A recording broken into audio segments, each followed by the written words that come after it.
All right, guys. So I'm a little late to this party, but let's go ahead and quickly talk about UFC 279 and all of this controversy or chaos surrounding the matchups and the weight cut. So apparently, Hamzat had difficulty getting down to 170, and I guess him dehydrating himself started to make him have muscle spasms and lock up, very similar to what was described with Khabib and I think even at one point Johnny Hendricks. So it sounds like this could be like a common issue when it comes to weight cutting, which to me, in my personal opinion, I don't really understand why you put yourself through that.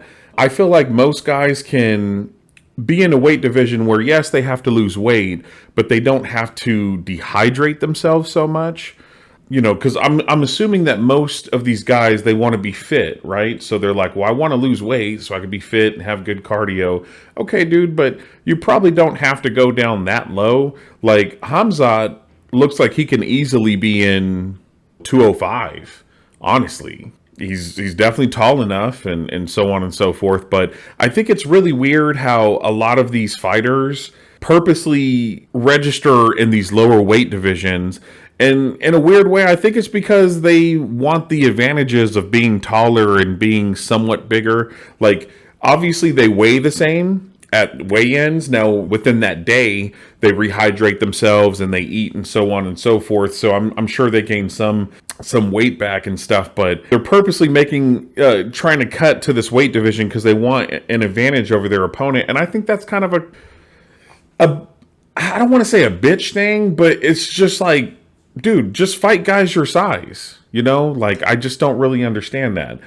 So what the UFC did is they changed the matchups. I guess now it's Khamzat versus Kevin Holland, and people are okay with that as well as the fighters because I guess they had an altercation in the back.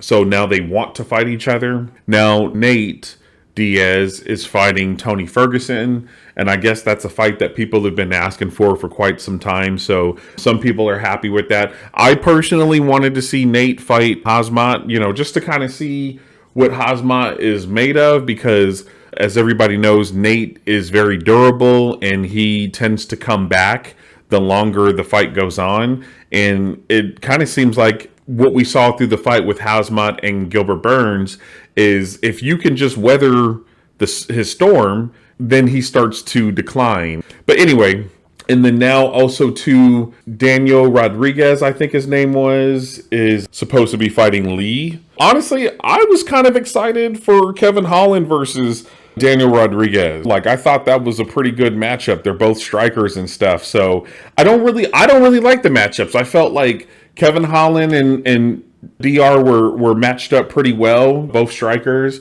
I felt that Nate and Khamzat were matched up pretty well and stuff. And even, Ferguson and Lee, I thought the matchups were good as they were. So I'm a little disappointed, but I am still happy that the show is going on. And I'm sure so is the UFC, because they probably would have lost a lot of money had they had to cancel it. And one of the biggest things is the fighters agreeing to this, because this puts all the fighters at an extreme disadvantage, because this whole time they've been training for this other person and now they're switched over to another person who kind of has a different resume of what they're skilled at and what they're not. So it's definitely a change up, but I think specifically for Nate Diaz, this is his last fight on his contract, and I think he's just ready to be done with it. So he's like, okay, this is kind of fucking me over, but I really just want to be done with the UFC and my contract and stuff. So